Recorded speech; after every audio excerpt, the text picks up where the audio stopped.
Hello and welcome to True Guidance Tarot. I'm Adriana Teodoro-Dier. I'm a spiritual medium and intuitive reader. I have a message for Cancer today. And to let you know how this works, I've asked my guides in spirit for a message through the cards that will be beneficial, helpful, and deeply meaningful for you this week as you navigate your journey. So if you're new to this channel, welcome. So glad you're here. I strongly encourage you to subscribe so that you can stay in contact with this high vibration, beneficial information every week. And if you're returning, so glad to see you. Thank you so much for your support, and thank you for sharing this journey with me today. Let's get straight into your reading because this is a really important moment. I feel like the knowledge I have to share with you, or the thoughts I have to share with you, could really change your trajectory and change your whole way of seeing things. So I'm excited to share this with you. We've got the Page of Cups energy around you this week. This has been coming up a lot for people. So as this is a Cancer reading, I feel like we're also talking about the collective energy. Page of Cups is talking about someone who loves to feel their emotions but can easily get lost in them. Rather than sorting through them or learning from them or understanding them, it's just someone who really experiences it. And that's really good in some ways because it means that you're in touch with what you're feeling. On the other hand, especially when we're talking about a collective energy, it's easy to get swept away on the tide of this emotion and you kind of lose your grounding, you lose your focus. So I'm not a Cancer myself, but I know that in those moments when, and I do have some water in my chart, but when I have gotten swept away with my emotions, I can't focus on anything else. I lose it. It's like I'm there. So I identify with how this would be, except I think for you it would be like 10 times stronger because, like I said, I only have some water. Now, you're at home in this energy. We've got the Star. You're at home. You're feeling replenished, and you're also feeling like you're ready to set out in a new direction. So you kind of feel this energy is not uncomfortable for you. So that kind of means two things. It means that you're okay in your emotions this week, but it also means that you're feeling okay in these emotions that aren't necessarily fully evolved emotions, because they're still kind of centered around the experience of them rather than the learning from them. So I'll get to that in a second, but the Star is kind of a hopeful feeling, like things maybe have been bad, but you're really feeling recharged and rejuvenated and ready to set foot in a new direction. So for many of you, we've got this Hermit searching for the Two of Cups, into the Magician, into the Four of Pentacles. So let me start with these two cards. The Hermit is seeking something, and he's seeking something from a higher place. This is not just like I'm looking for my lost keys or I'm looking for my lost puppy. This is, I really want to find this truth for myself, and I'm looking inward as much as I can to find it, and I'm really, really seeking. I'm really, really putting a lot of energy into finding out what it is that I want. It could also be that you're feeling a little bit lonely and isolated, which could affect what we're looking for. Two of Cups. I'm not sure how well you can see this, but it's two figures, two water sprites entwined around themselves. So he's looking, this Hermit, or she is looking for that special relationship, a soulmate relationship, and a passionate soulmate relationship. Keep in mind that soulmates are not necessarily romantic. They can also be friends, but you're looking for that special relationship. And I know for a lot of you it is romantic, but we're also talking about relationship in general, but don't let me get ahead of myself. Stay here. I'm getting swept away with the water here. So the Hermit is looking for that special relationship that is really mutually beneficial. You're really into each other, you get each other, and it has the promise of going somewhere. So Hermit is looking and searching and looking and searching.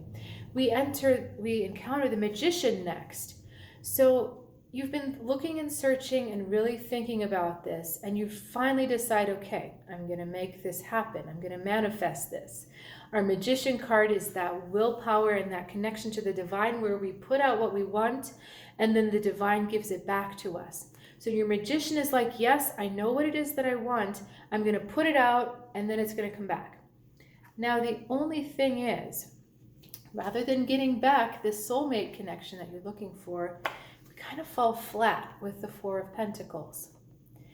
Now, when this happens, you're kind of like, universe, what the heck?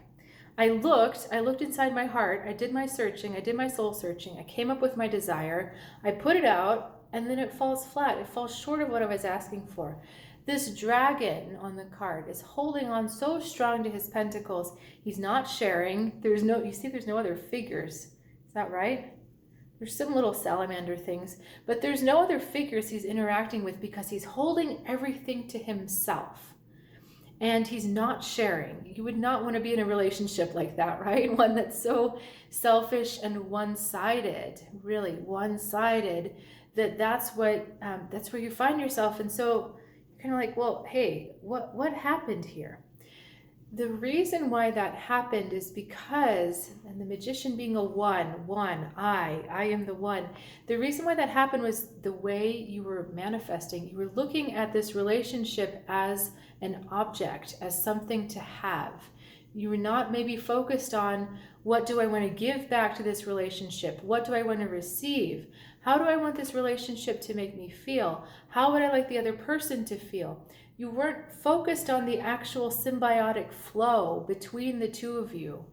You were focused on possessing that relationship for yourself, and that's what you got back. The possessiveness, the holding it, the objectifying of this relationship. So it's like, we try to put it in English because those are kind of heady words, and I want to make it real for you. Instead of getting someone who's here, who cares about you and who sees you and wants what's best for your heart, you attracted someone who was also very selfish and only looked at things for themselves.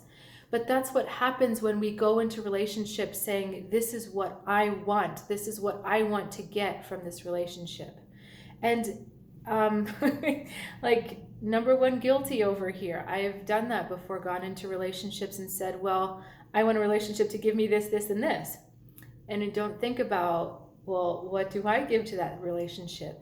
And it's not just romantic relationships. It's amazing. This affects your work life. It affects your friendships. It affects your familial relationships. When you're in there with the intent to get, rather than the intent to give, you don't ever get what you want. You get more things taken from you. And you end up feeling less and less satisfied. This dragon is never going to feel satisfied.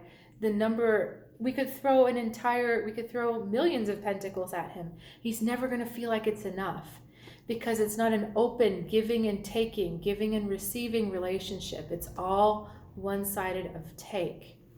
Now, if this is making you a little bit irked, then I invite you to really sit with it and consider it, because things that irk us tend to be speaking to us. If you're thinking, yeah, but I gave so much in my last relationship, I gave, and gave, then you have to ask yourself why.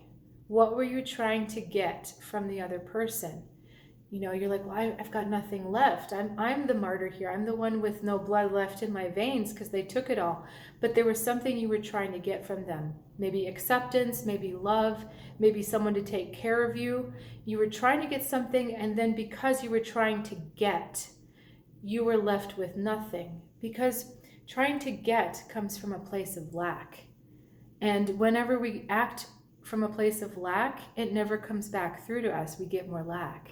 But when we give from the place of love, just to give, not because we expect them to do anything back, but just to give, then you see you're able to attract other people that give freely with open hearts as well.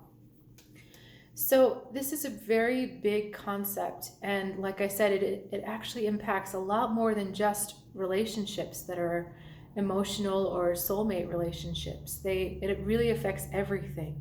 The kinds of people you interact with, the kind of work you attract, it affects your whole life. So the biggest gift I feel I can give to you is this awareness that if you're in a relationship for what you can get, it's the wrong intention. If you're in a relationship for what you can give, you're only going to attract more abundance, more love, more supportive relationships, higher quality, higher vibration relationships. And it affects all aspects of your life. So if you've got questions about that, please reach out in the comments and I will be happy to answer them for you. I also wanted to just let you know that I do offer private one-on-one readings over Zoom. Please visit trueguidancetarot.com to find out more. And I will look forward to seeing you next week. Have a good one.